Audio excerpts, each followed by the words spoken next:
Ruler School is brought to you by Odyssey Games, where you can go to get singles for all your Force of Will and other trading card games, as well as these amazing patrons. Thank you for your support. Enjoy the video. Hey there, Rulers. Welcome back to Ruler School. This is DMO73 bringing you the feature match coverage for the week. Today I am playing, or having play, I should say, my friends Paul and Josh.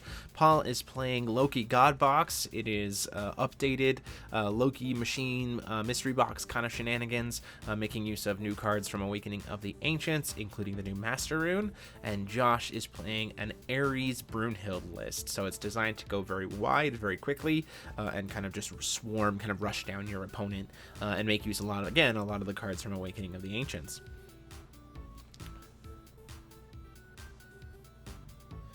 So we're gonna go ahead and jump right in here. First stone, get a Magic Stone of Hope from Josh. Not seeing a turn 1 play for a deck that wants to be aggressive. A little bit unfortunate, but with his runes, there's probably a reason that he can make or something he can do to make use of that one will. No turn 1 play from Paul either, interestingly enough. So we're seeing, looks like it's going to be during the end phase. We're potentially going to see a rune get cast here. Looks like we're going to see a Whispers of the Angels to gain 8 life, go up to 4,800. Taking advantage of that open will while we have the chance.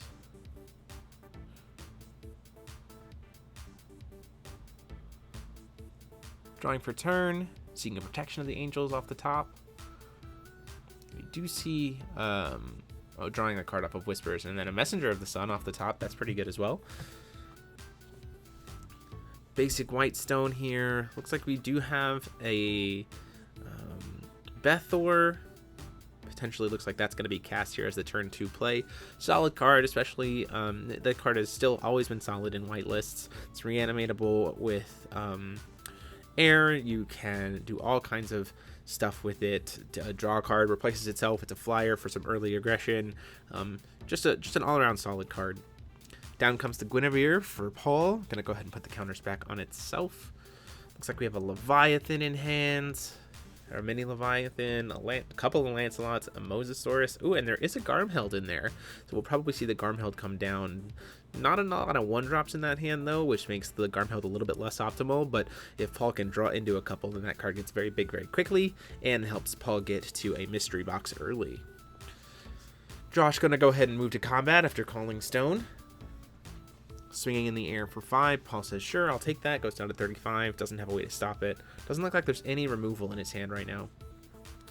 Have to rely on the rune deck if he has any. But water rune decks right now have been pretty heavily based on just combos rather than the removal pieces. Messenger of the Sun coming down here. Josh being able to leave up that one open will to kind of keep his stuff protected. Ooh, there you do see we have that 1-drop. There's a Vivian coming in. Nice timing there. It'll be about whether he can play it, follow it up with a counter, and then drop a Garmheld potentially next turn. Or the idea is you could play Garmheld this turn and set up a pretty large play next turn potentially based on what 1-drops you got. Either way, we could also see a Return of God coming from the rune deck here. It gets to grab a 3-drop, which the best 3-drop here is probably Mini Leviathan. And at that point in time, maybe you just cast the one from your hand. But you could play Vivian into a Mini Hand of God. No, we're just going to go ahead and see the Mini Leviathan attempt to get cast from hand. And then there's that Protection of the Angels going to come in to keep it from bouncing. Paul probably says that's fine. He probably wasn't going to swing anyway, and at least he's got another body on board. Starts to go to draw because he's thinking it's a rune, but Protection of the Angels is not a rune, so he doesn't get to draw off of Messenger.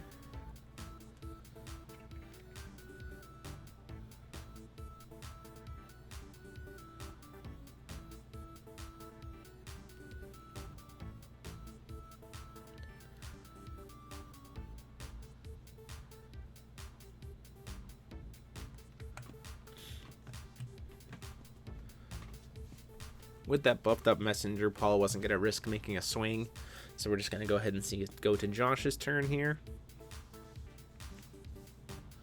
It'll be interesting to see whether this version of Brunhild is running Blade of Faith or the Odin's Judgment in the Rune deck, I imagine, because it's also a deck that seems to want to go wide. We probably aren't going to see the Odin's Judgment. It's probably Blade of Faith, but we'll just have to wait and see. Do see a Blade of Faith in hand. Could get cast right now to answer the Guinevere. Seems a little suboptimal from Josh, but it's definitely something that he can consider.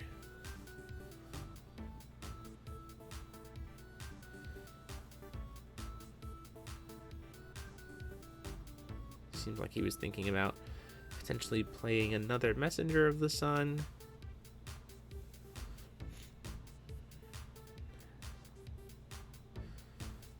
Decides to use Sandstorm from the Rune deck, just to draw a card while he has the chance, maybe draw into a potential better play line.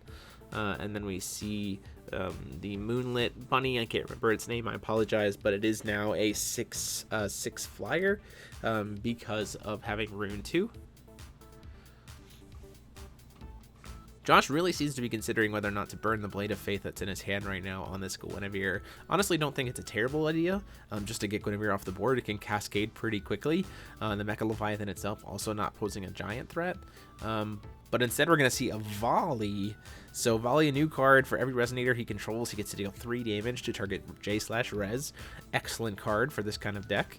Gonna then swing in for 5. Paul choosing not to sacrifice it to the Guinevere there. Think that's a little bit of a misplay just to get those 4 counters. Ooh, and an Altar in hand from Josh. That's interesting. So the Altar is going to come in here. Now Josh, if his stuff does die, he can start using that excess will that's left up to be able to start drawing cards. So we're going into Paul's turn here. Going up to his 4th stone. At this point in time, we could potentially see, you could see the idea of playing Garmheld into a Vivian, into another 1-drop if he had one, to set up a next turn mystery box. We could see a Hand of God come down here. Both potentially viable plays. A little bit short. The Lancelots aren't going to do much right now. With 1 will open, it's a little bit risky to consider stealing with the IU. But it could be a play that gets used here. You could play Garmheld. Or just set up the Garmheld for next turn. I mean, both are viable. Ultimately, it looks like we are going to see the IU come down and try to steal the 1-drop here. Question becomes, what's Josh going to do in response? We're going to see another Volley come down here to kill. So the 1-drop will stay on Josh's side of the field.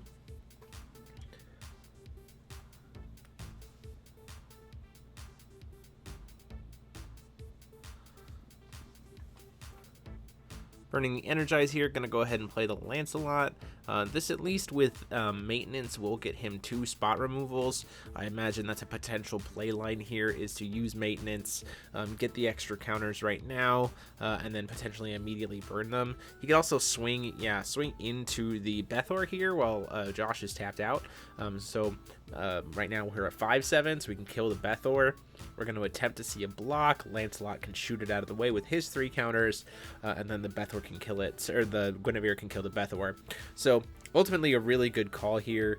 And then it looked like during the beginning of Josh's turn, he was going to shoot a little bit of execution error there. Technically, Paul should shoot the Messenger of the Sun during Josh's turn, because the still has 5 damage marked on it, so losing those 3 counters would actually lead to that Guinevere dying. So there's a little bit of execution error there, and something to just kind of remember, that even if you're killing something, you do take damage back, and that losing those counters means that your stats go down. So rules process just check that. But Paul making a pretty good comeback in that turn, effectively clearing Josh back to square 0, and Josh not really having a ton of stuff in his hand. Does have a Blade of Faith, looks like another Altar, potentially another Bethor, but he needs to really prevent Paul from kind of capitalizing and maintaining this tempo, especially with all these Lancelots and potential mystery box. And the longer he takes, finally do get to see that Ares. The longer this takes, the more likely that we're going to see a mystery box come down, maybe even 2 from Paul. At that point in time, if Josh isn't playing, the Odin's Judgment is going to be a real bad time. So Ares coming down here, producing an extra 2 will here. Josh having 3 will to work on. Deciding whether or not he wants to use a rune. Looks like he still does have Blade of Faith in hand. We could use that on the Lancelot.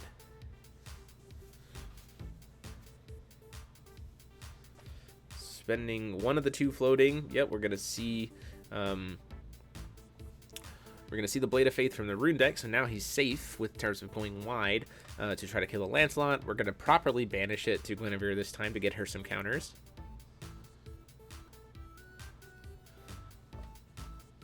Wondering what we're gonna do with the other floating will. Potentially play the Bethor in hand if there is one.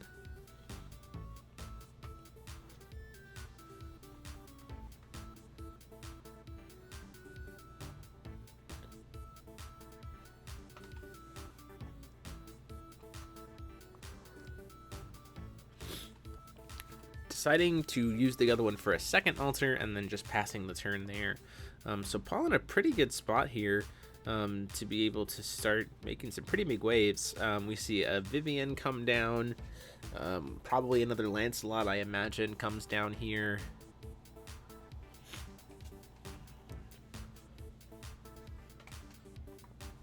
Or even better, the Mecha Leviathan to say, let's reset you back even further without having to spend counters. We are going to see the Protection of the Angels come down here. This is not how you really want to be using Protection of the Angels, though. You really want to be using it as a punish in terms of, blocking and trading up. Because this point in time, Paul just gets to kind of sit and settle using that last will because he doesn't have anything quick cast in his hand to go ahead and put an additional counter on the Vivian with Dramaturgy. So with that Dramaturgy, that second counter, he can actually just tap down the Ares right now too, which keeps him alive and keeps him motivated or tempo advantaged to be able to start dropping double, triple Return of God, mystery boxes, the Garmheld, really just setting up for pretty oppressive plays potentially, or commanding plays, I should say.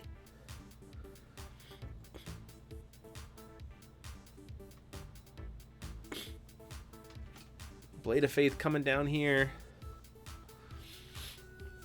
So the clear target here is to, in response to the Blade of Faith, at least just tap down the Ares for the Messenger and then sack it to Guinevere. This gets to draw another card off of the Messenger of the Sun. Looks like we've got 2 cards still in hand, one of which is another Blade of Faith. I'm choosing to hit the Guinevere at this point in time, which is the right call. I mean, the longer those counters stay on there, it makes Lancelot more deadly. It turns into a potential Camelot if necessary. And then we're going to see another will get cast just to draw as much cards as possible. We're going to see a Dispel to gain a grand of life, taking up to 58, and then also netting him a draw.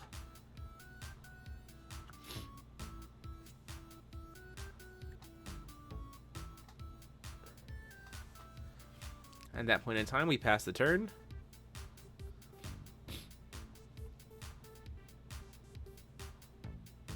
See, we are at 6 stones, so we're a little short for a mystery box.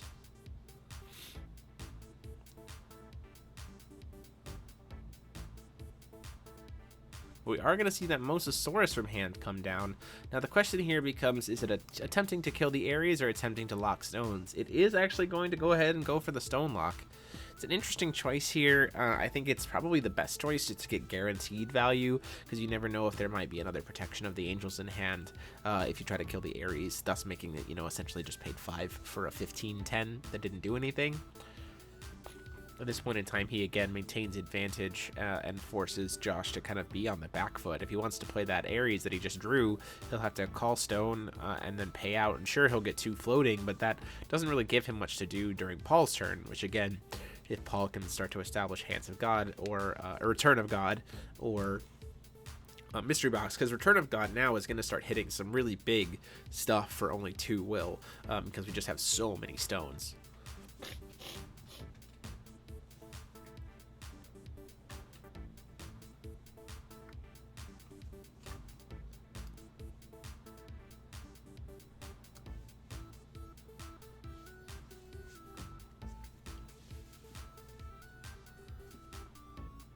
Josh kind of debating what he wants to do here. He could go wide by playing double Bethor. He could play a Bethor and leave open some will. He could play the second Ares to try to pump stuff up. We are going to see the Ares play here. So this does provide a small benefit in the fact that now the Ares are pumping each other up. He does get 2 extra white will, so he could play one of those Bethors, and that Bethor is now sitting at... they're all getting +4/+4. So actually... the Bethors themselves are now 13/13s for 2, 13/13 flyers. Even the Messenger of the Sun is currently sitting at being a 10/12. So large bodies very quickly.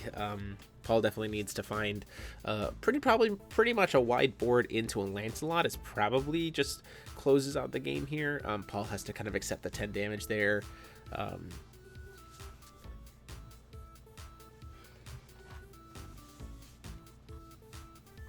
Josh could pretty comfortably have swung in with the Ares, but he probably doesn't want to trade it into Mosasaurus. So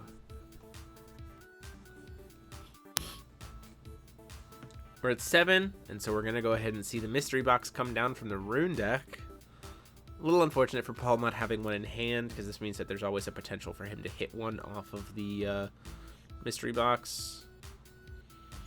And seeing quad machines, that's actually really, really solid. So he does lose one. He can use Mecha Leviathan to bounce one of the Ares back to hand. He can put... the Vivian's going to see 3 machines come in. The Guinevere is going to get 2 counters, which he can put on whatever she wants. The Technician's also going to get a counter where he can put wherever he wants. And then you saw the bounce.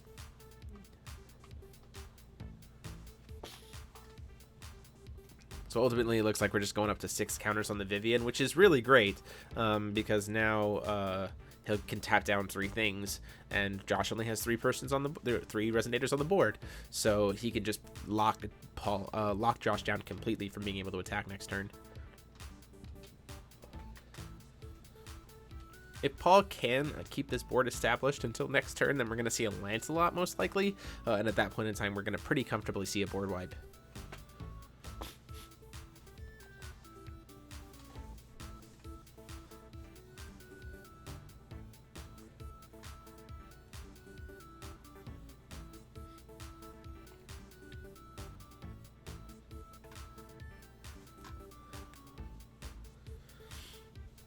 Mosasaurus going to swing in at the Messenger of the Sun. Messenger of the Sun only receiving a +4/+4 bonus now, so it's a completely safe swing in here.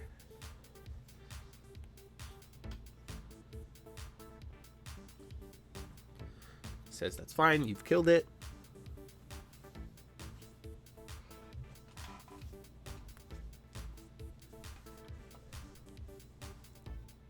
At that point in time, it looks like we're just going to pass the turn, potentially. Oh, doesn't look like there's a need right now to swing in with the Mecha Leviathan.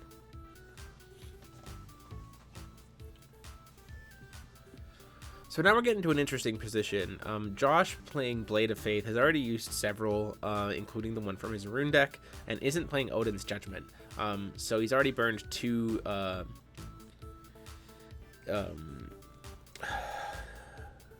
two of the 300/300 spell, which I can't remember off the top of my head. I apologize. He's already used 2 of those. So removal spells here are probably pretty few and far between at this point, which also is interesting. Volley, that's what it is, because now he's got to, he doesn't really have ways to deal with a wide board. He did really well when he was able to keep Paul's board small, but his deck doesn't really have a lot left to be able to stop Paul from just continuing to amass a bigger and bigger and bigger board. And Paul's deck is very much more tempo oriented, so he's going to be able to punish Josh's board while establishing his own board. So here we see this Ares come back down, generating that 2 extra will. But with Josh's hand, it doesn't really look like there's much he can actually do with it, outside of just use it to play more creatures, which at that point are probably just going to get bounced back to his hand, or board wiped, or anything else, pretty uncomfortably. Now, if his Resonators do die, he thankfully can replenish his hand thanks to the altars that he has. That's only, though, if his Resonators are destroyed. So if Paul somehow manages to find a way to bounce stuff, then he's definitely out of luck.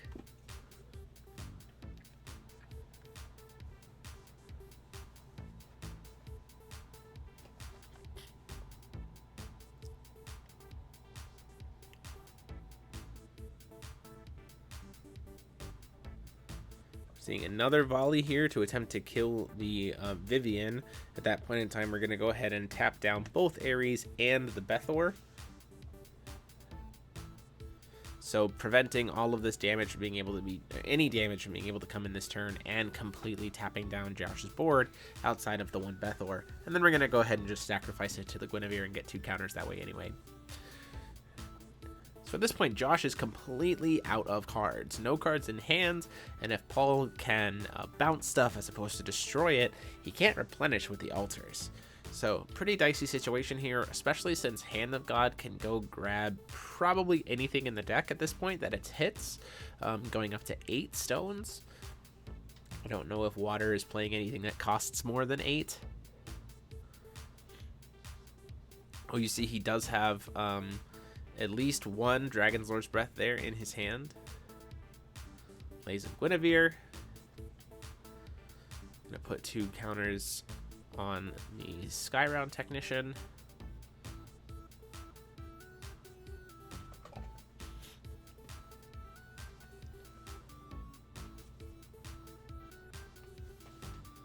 Paying 2, yep, and then we're going to see the Return of God. So he gets to look at the top 7 and grab anything that costs the same number of magic stones that he controls or less. So 8 or less. So at this point, he can grab anything. And right there off the top, there's Camelot. So there's reason to be said here about grabbing Camelot versus Lancelot. I think the best value here is to just grab the Camelot because he can kill both the Ares and just kind of clear the board, especially knowing that, and just have them gone, like permanently gone, outside of being revived by Brunhild. Plus you stick a 12/12 flyer on the board. Lancelot also can be seen as a good thing here for being able to board wipe all of them, but yeah, the proper play is definitely, I think, to grab the Camelot, destroy both the Ares while he, you know, if he wants to tap out to draw 2 cards, that's fine, but then the rest of his turn can just be taken in peace, especially knowing that he has Lancelot in hand.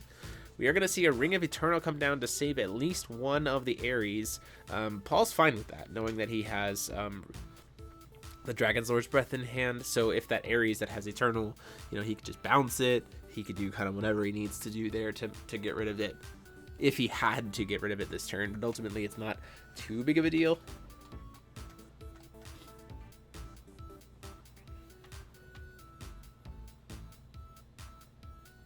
Josh choosing not to draw a card here for the 1 that he has available.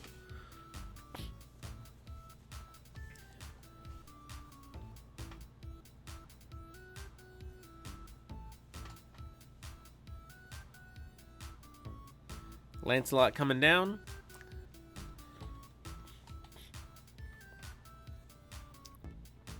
Getting an extra counter on all of his machines, including the Camelot. Now a 13/13 flyer. And definitely enough counters to do a board wipe if he wishes.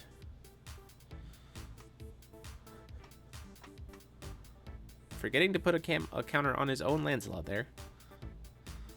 And then catching it. Ran out of dice. A real problem when you play a whiteboard machine deck that doesn't get answered.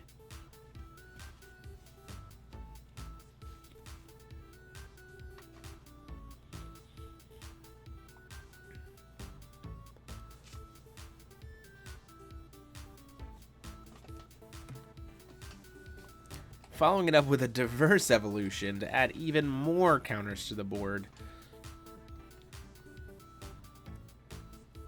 Having a grand total of, I believe, 5 types. We'll have to see what he puts out on the things. Let's see. Dinosaur, Machine, Human, Wanderer, Fairy. So yes, 5.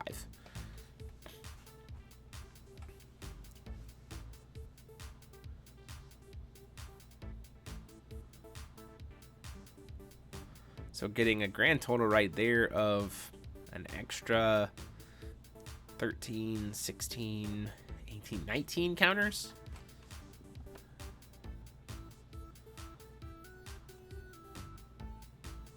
No, that's not correct. 6, 15 counters. I added 4 twice somehow. but even then just puts him in such a prominent position to be able to answer essentially anything Josh could play next turn.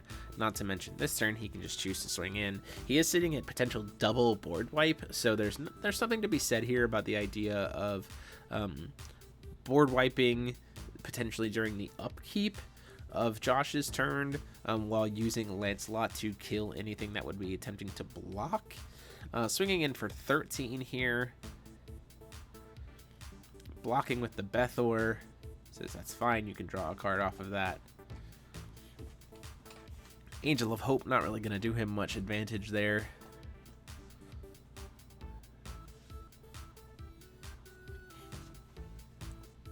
Swinging in for 6 with the Guinevere potentially.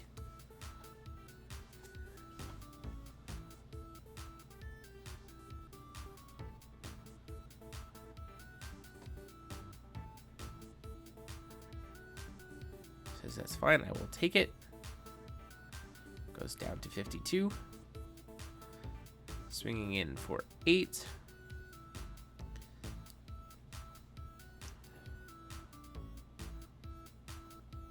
Says that's fine, I will take that.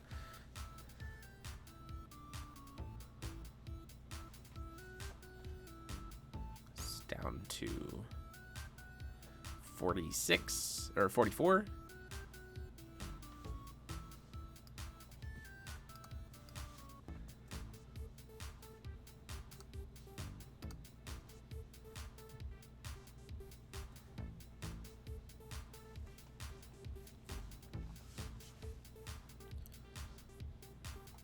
We're going to go ahead and destroy Ares during the upkeep, it looks like, or before the draw.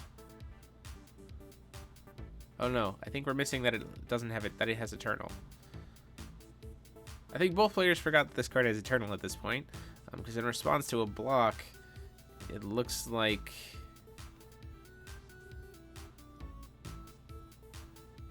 Yeah, I think there was some misplaying happening there. It looked like we did end up seeing a block against the Mecha Leviathan. And then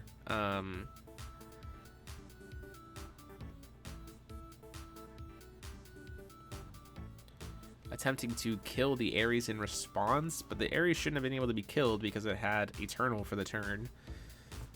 So a bit of a misplay from Josh there, as well as from Paul, forgetting about that Eternal piece. We're going to go ahead and see a Brunhild Judgment.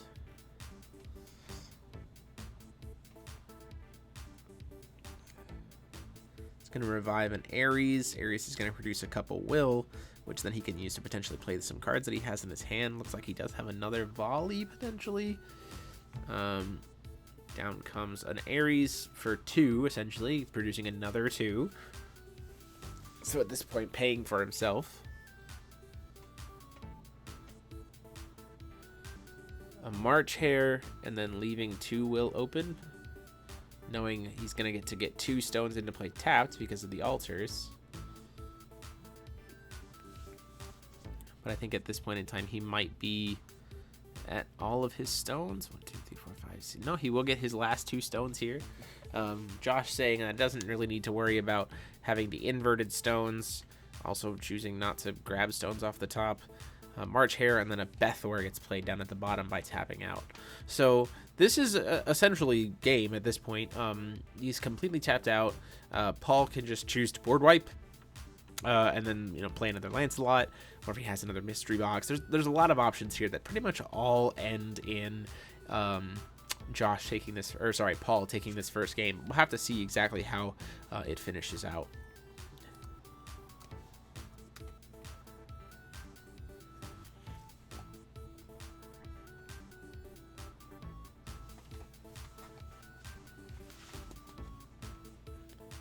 Swinging in for 13 with the Skyround Technician.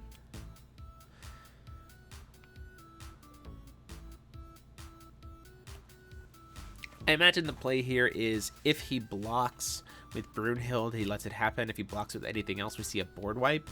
But he is just going to go ahead and take the damage, so he'll go down to 39.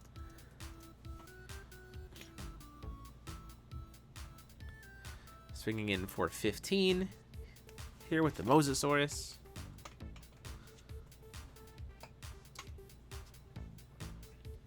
Gonna block with the March Hare, thinking about it.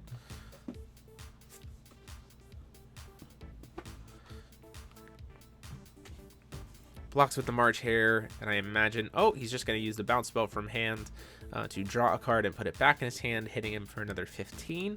Takes him down to 24.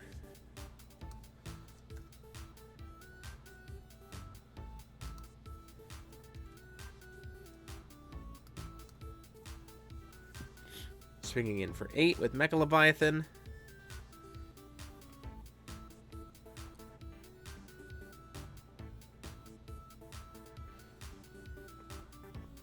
Gonna block. I think the proper play here is to go ahead and board wipe at this point, because then he also removes his Brunhild's ability to fly, and so at that point in time, Camelot can just swing in for lethal. So Mecha Leviathan will hit him for 7, take him down to 17.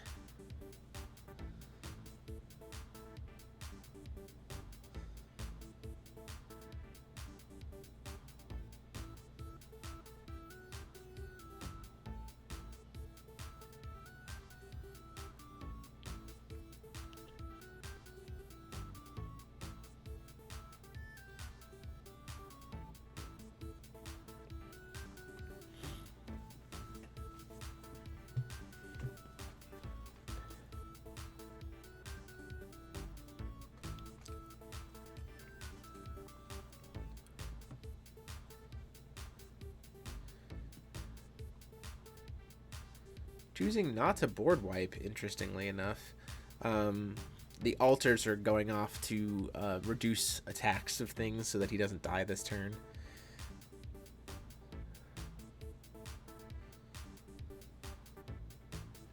In response, those creatures are being sacrificed to Guinevere to keep her even bigger.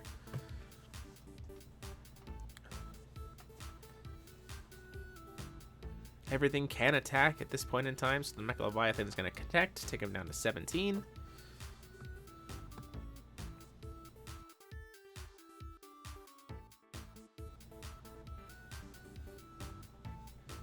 And at that point in time, it's just going to be lethal, and we'll move on to next game.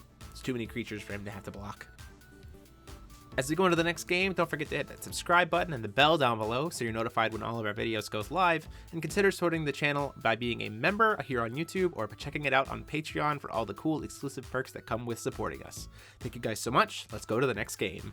So we're going into game 2 here. Ultimately, Josh hoping that he can kind of be the aggressor as opposed to last time, keeping Paul's board state low while applying that continual pressure. Maybe getting some more volleys in response to blocks, I would imagine, so that he can push damage.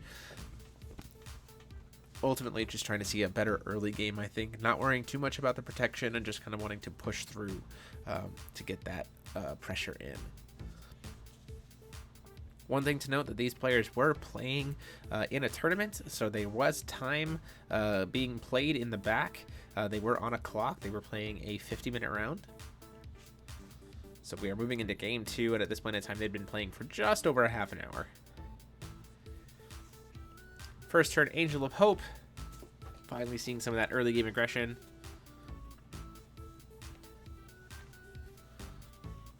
Seeing a first turn play of Energize into stealing the Angel of Hope for Paul. Pretty strong play if Josh doesn't have an answer. Unfortunately, we see he has double Blade of Faith there in the opener. So easily could just play the Blade of Faith here, kill the IU, get his own creature back. He couldn't swing because it hasn't been in his control since the start of the turn. But he would at least have it back and will have kind of wasted Paul's Energize there. Instead, we're going to see a Messenger of the Sun come down. Interesting decision here. I think the better play would have been to play the Blade of Faith. You get the most value out of it and get one of your creatures back. Maybe the Messenger is so that we can draw cards off the Blade of Faith to replace themselves, just accepting that we're going to take some damage for the turn. Josh would benefit a little bit from Paul connecting here because it would put a counter on the Angel of Hope. So when he gets back, he gets a free counter. But ultimately, that still seems suboptimal. Playing a Vivian into the new card Freya, getting to look at his draw cards a little bit better. He does control another machine, so it is better. Taking that 6 from Ayu, taking another 2, giving Paul a drain trigger, and then adding that counter to go up to 42. So already Paul has established a really, really wide board. A single Blade of Faith will get rid of 2 of those, but then still this board is already... Josh is already falling behind in terms of tempo, having taken 8 damage on turn 2. Has to definitely play catch up. You see, he does have an Ares in hand, it looks like. Potentially idea here, a potential play to completely clear this board would be to use both Blade of Faiths here. You kill the IU, you kill the Vivian, and then you use, with no other machine on board, you can Sandstorm to kill the Freya off and leave one will open. That would potentially be the play here. You'd also get to draw 3 cards and could then swing in with the Messenger of the Sun, poke for 2 damage, and leave up 1 will to be able to protect your Angel of Hope until it can untap.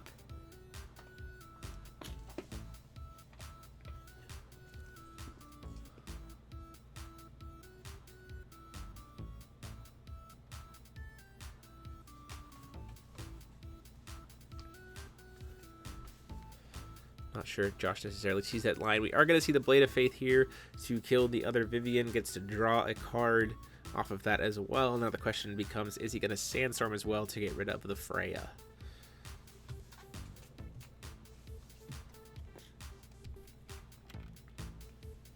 We are just going to see another Angel of Hope come down here, and then a pass.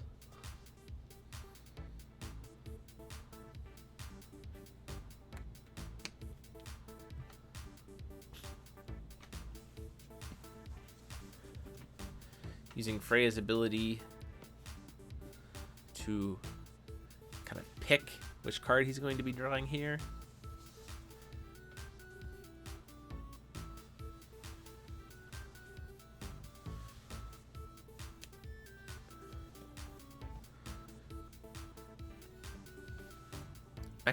Mini Leviathan coming down, probably going to bounce the Angel of Hope that has a counter on it. Although knowing that Freya, I'm not sure if Freya gains +4/+4 or just +4 attack. I think it might be +4/+4. Potential line there could have been to bounce the other Messenger of the other Angel and then swing Freya into the Angel of Hope. At that point in time, you steal the Messenger or the Angel.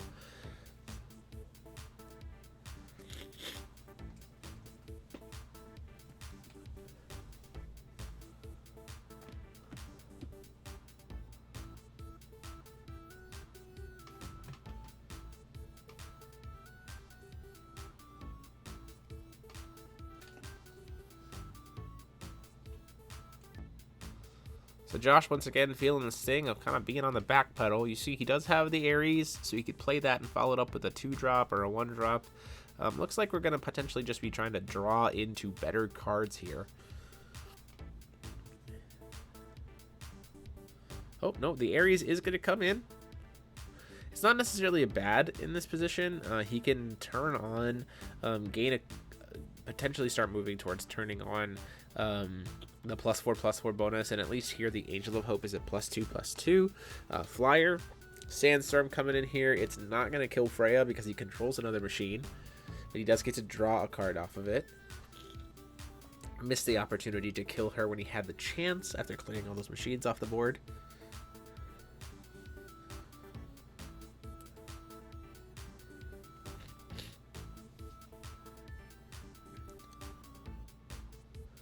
With what's in hand and knowing that he's going to be untapping or be tapped out on his opponent's turn, a probable good play here is to play the Blade of Faith here to kill the Mecha Leviathan, which will then kill the Freya, so they'll both die because you no longer control a machine. She has 2 damage on her, and then at that point in time, I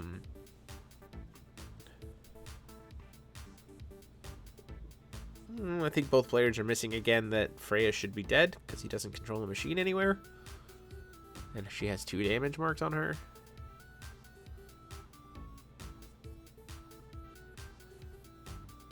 The other open will could be used to play the 1-drop 6/6 at this point. Choosing to play another Angel of Hope there. Also a good play. You Yeah, there they go. Finally catching them. The Freya should be dead. Angel of Hope here swinging in for 4. Gets a drain trigger for both Angels of Hope. And a nice little 800 point life swing with Josh gaining 4 and Paul losing 4.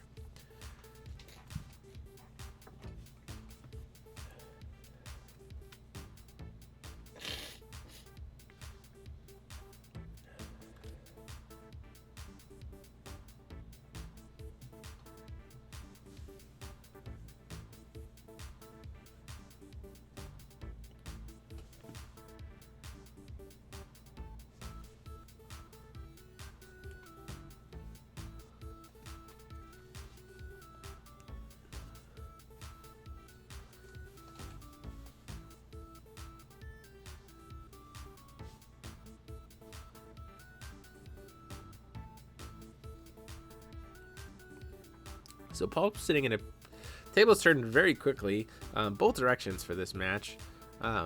Seeing an Ocean Beam come out from the Rune deck to kill the Ares while he's tapped out. It is something that costs 4 or more, so he gets to kill it, and because he does, he draws 2, so he gets to replenish his hand pretty nicely here.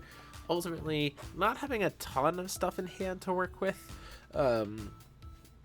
He is going to probably just take a turn worth of damage. He does have double Dragon Lord's Breath, so he could work to put both of the Angel of Hopes back in hand, just to reset the turn.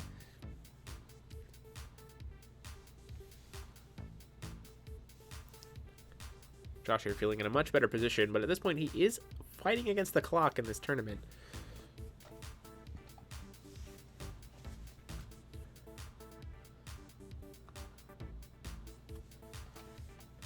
Another Ares coming down here, producing another 2 white will here. We do see a Flourishing Hope in hand.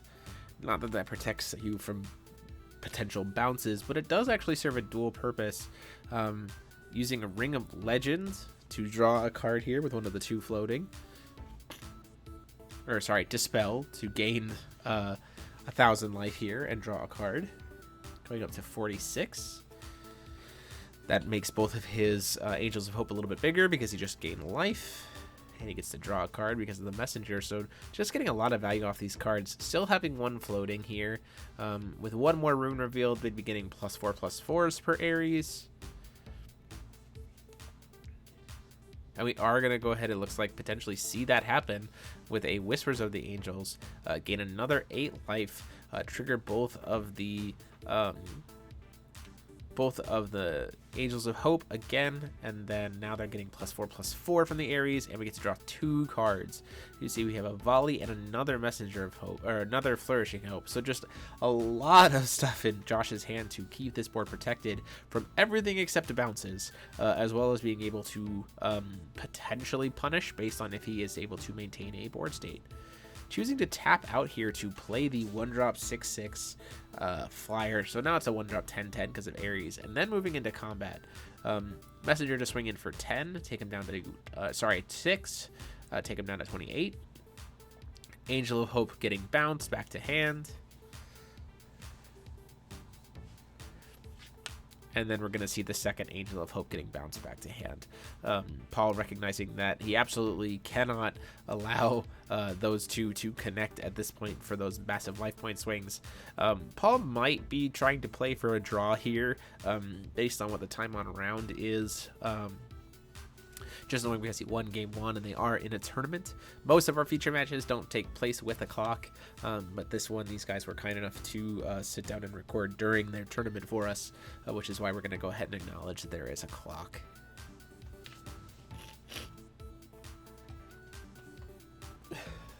Josh having to discard a ton of cards at end of turn after drawing so many with Messenger and then having the 2 Angels bounce back to his hand. Discarding a Bethor, keeping a lot of 1-drops in that hand here to really just maximize the pressure at the end of, or the start of next turn.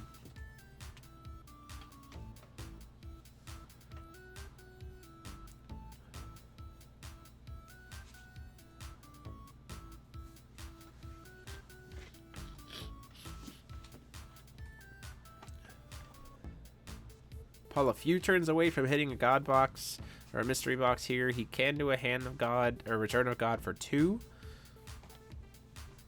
I imagine we're potentially looking for a Mosasaurus to keep the board locked down.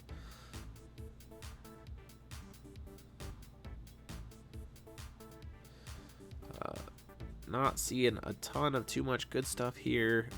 The best play probably being the Mecha Leviathan, just to bounce the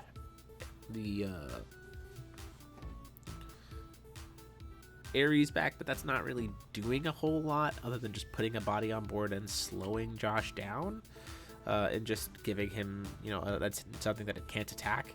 Another thing that can't attack, and then a lot of 1-drops coming in there.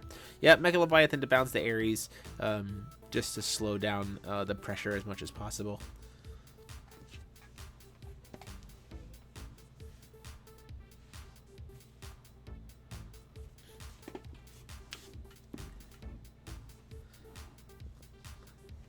Lancelot here. So this is a really good play. So Lancelot plus maintenance from Rune Deck. We'll get him to 2 spot removals, so he can just wipe the board right now if he wants and really just push things back.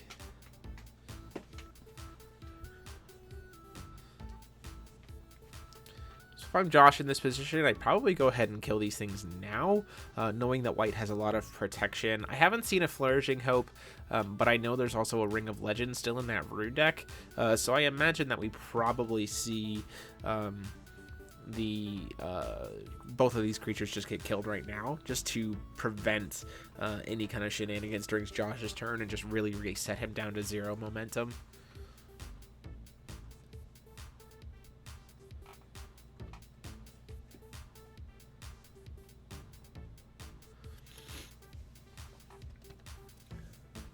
One of the interesting things that comes about when you're playing in the tournament and game 1 went really long, your strategy really can adjust in tempo matchups to just trying to not necessarily win, but just steal as much tempo from your opponent as possible, so that they can't clear things out. Leaving the Messenger of the Sun here, probably just because he doesn't necessarily see it as that big of a threat. Even with the Ares, the Mecha Leviathan can block it.